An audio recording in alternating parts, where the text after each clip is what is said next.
அனைவருக்கும் வணக்கம். நான் தமிழரசி பாலமுருகன். நாளைய தினம் 6/8/2026 வியாழக்கிழமை ஆடி கிருத்திகை.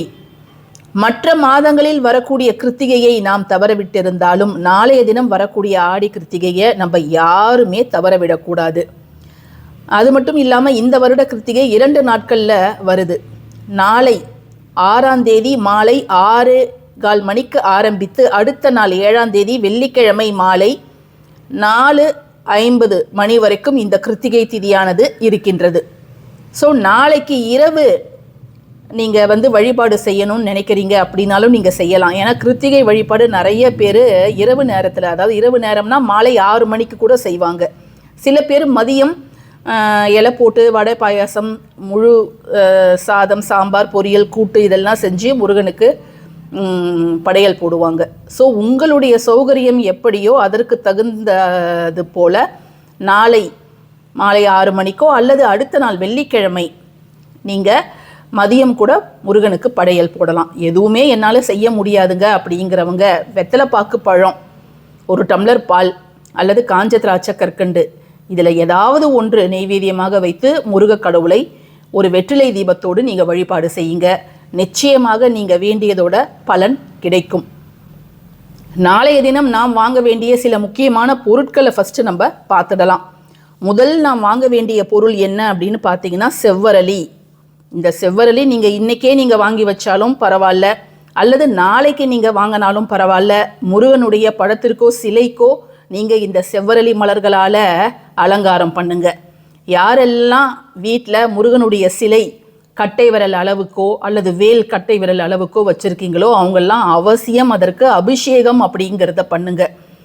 முருகனுடைய சிலையாகட்டும் அல்லது வேலாகட்டும் நீங்கள் அபிஷேகம் செய்யும் பொழுது சில பேர்லாம் மாதத்துக்கு ஒரு முறை தான் அபிஷேகம் செய்வாங்க.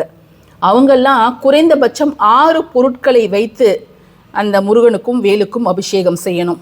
உங்கள் வீட்டில் என்ன இருக்குதோ, பால், பன்னீர், திருநீர், அதுக்கப்புறம் தயிர், தேன், இளநீர் இதெல்லாம் வச்சு நம்ம அபிஷேகம் செய்யலாம். அது மாதிரி நீங்கள் அபிஷேகம் செய்யுங்க.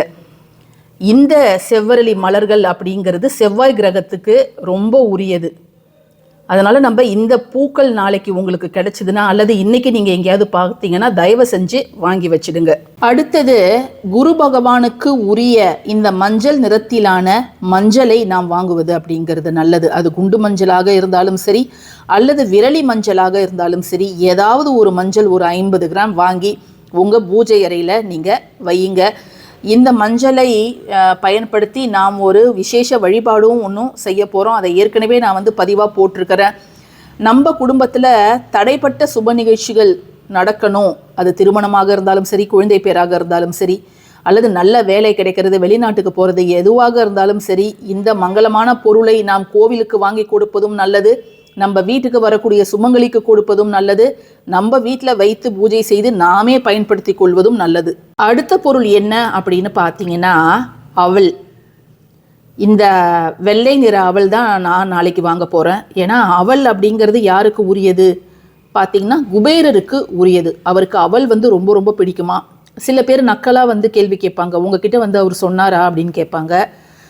ஏன்னா இது பல புத்தகங்களில் நான் படிச்சிருக்கிறேன். குபேரருக்கு மிகவும் பிடித்த உணவு பொருள் அப்படின்னா அது அவல் தானா. ஏன்னா அவருடைய பற்கள் ரொம்ப மென்மையானதாக இருக்குமா. அதனால் அவலில் செய்த நெய்வேத்தியங்கள் நாளைக்கு நீங்கள் தாராளமாக உங்கள் பூஜை அறையில் குபேர காலத்தில் வைக்கலாம்.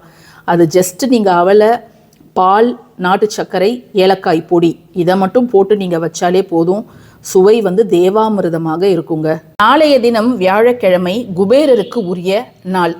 அதனால் குபேரருக்கு உரிய பொருட்கள் ஏதாவது நாம் வாங்குவது அப்படிங்கிறது நல்லது. இதில் ரொம்ப ரொம்ப ஈஸியாக எல்லாருக்குமே கிடைக்கக்கூடியது இந்த பச்சை நிற திரிநூல். பச்சை நிற குங்குமமும் வாங்கலாம், அல்லது பச்சை நிற ஒரு ப்ளவுஸ் பிட்டு வாங்கி நம்ம பூஜை ரூமில் வைக்கலாமா அப்படின்னு கேட்டிங்கனாலும் நீங்கள் வைக்கலாம். அல்லது இதை மாதிரி இந்த பச்சை நிற திரிநூல் வாங்கிறது அப்படிங்கிறது ரொம்ப நல்லது. அதை மாதிரி நீங்கள் நாளைக்கு விளக்கேற்றும் போது குபேரருக்கு ஒரு விளக்கேற்றி இந்த திரிநூலை பயன்படுத்தி பாருங்கள். ஏன்னா பச்சை அப்படிங்கிறதே செழுமையின் நிறம். அடுத்த பொருள் என்ன அப்படின்னு பார்த்தீங்கன்னா வாழைப்பழம்.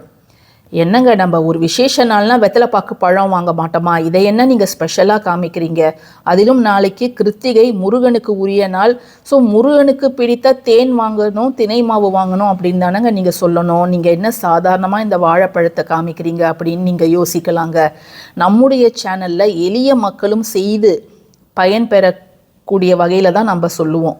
ஏன்னா தினை மாவு அப்படிங்கிறது எல்லாருக்கும் எல்லா இடத்துலையும் கிடைக்காது. தேன் வேணாலும் கிடைக்கும். பட் ஆனால் அதை அவங்க எப்படி திரும்ப பயன்படுத்துவாங்க? ஒரு பொருள் வாங்கினா அது அவர்களுக்கு முழுவதும் பயனுள்ளதாக இருக்கணும். வாழைப்பழத்தை வாங்கி நாளைக்கு நீங்கள் முருகனுக்கு உரிய பஞ்சாமிர்தம் அப்படிங்கிறத எளிய முறையில் உங்கள் வீட்டிலேயே நீங்கள் ரெடி பண்ணலாம். ஸோ யாருக்கெல்லாம் பஞ்சாமிர்தம் அந்த வீட்டு குழந்தைகள்லாம் சாப்பிடுவாங்களோ அவங்க வாழைப்பழம் வாங்கி பஞ்சாமிர்தம் ரெடி பண்ணி முருகனுக்கு வைங்க. அடுத்த பொருள் என்ன அப்படின்னு பார்த்தீங்கன்னா, இந்த கொண்டைக்கடலை.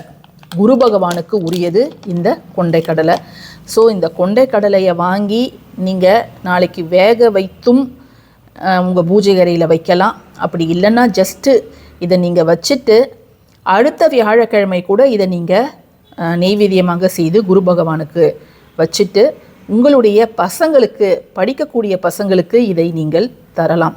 ஏன்னா ஞானத்தின் குரு தான் வியாழன், குரு பகவான் அப்படின்னு அழைக்கக்கூடியவர். ஒரு பசங்க நல்லா படிக்கணும் அப்படின்னா குருவோட தயவு அவசியம் வேணும். ஸோ நாளைக்கு முடிஞ்சால் இதையும் நீங்கள் வாங்குங்க. நாளைய தினம் பெண்கள் அணிய வேண்டிய உடையின் நிறம் இப்போ நீங்கள் பார்த்துட்ருக்கிறது தான். ஒன்று மஞ்சள் அல்லது பச்சை. இது ரெண்டும் ரொம்ப ரொம்ப ரொம்ப ரொம்ப நல்லது. இது நீங்கள் புடவை தான் கட்டணும் கிடையாது. நீங்கள் சுடிதாரோ குர்த்தீஸோ நீங்கள் எது வேணாலும் இந்த நிறத்தில் போட்டுக்கொள்ளலாம். அதிலும் நீங்கள் பூஜை செய்யும் போது நாளை மாலை 6 மணிக்கு மேலே நீங்கள் இந்த நிற உடை அணிந்து வேலைக்கெல்லாம் போயிட்டு இல்லை உங்கள் வேலையெல்லாம் முடிஞ்சு நீங்கள் வீட்டுக்கு வந்ததுக்கப்புறம் முகம் கை கால் அலம்பிட்டு இந்த நிறத்தில் ட்ரெஸ் போட்டுட்டு நீங்கள் விளக்கேற்றுங்க. ஒரு வெத்தலை பாக்கு வாழைப்பழம் வச்சு பூஜை பண்ணுங்க. ஏன் மஞ்சள் நிறம், யாரெல்லாம் மஞ்சள் நிறம் உடுத்தணும் அப்படின்னு பார்த்தீங்கன்னா, குடும்பத்தில் ஒரு முன்னேற்றம் அப்படிங்கிறது வேணும். நல்ல வேலை கிடைக்கணும், அந்த மாதிரி பசங்க நல்லா படிக்கணும், செய்யக்கூடிய தொழிலில் நல்ல லாபம் வரணும், தங்கம் வீட்டில் நிறைய சேரணும் அப்படிங்கிறவங்க இந்த மஞ்சள் நிறம் உடுத்தலாம் குரு பகவானோட ஆசியை பெறுவதற்கு. பொருளாதார முன்னேற்றம் வேண்டும்.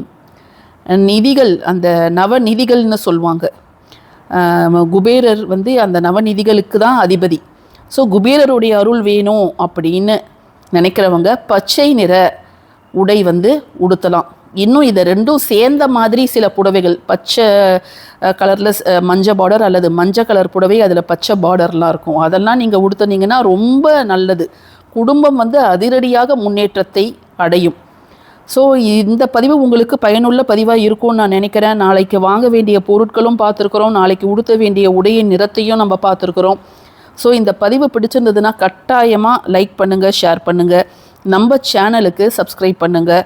அதே போல் யாரெல்லாம் நம்ம சேனல் மெம்பர்ஸாக ஜாயின் பண்ணணும்னு நினைக்கிறீங்களோ நீங்கள் தாராளமாக ஜாயின் பண்ணிக்கோங்க. ஏன்னா அவங்களுக்குன்னு பிரத்யேகமான பதிவுகள் நான் இப்போ நிறையவே கொடுத்துட்ருக்கிறேன்.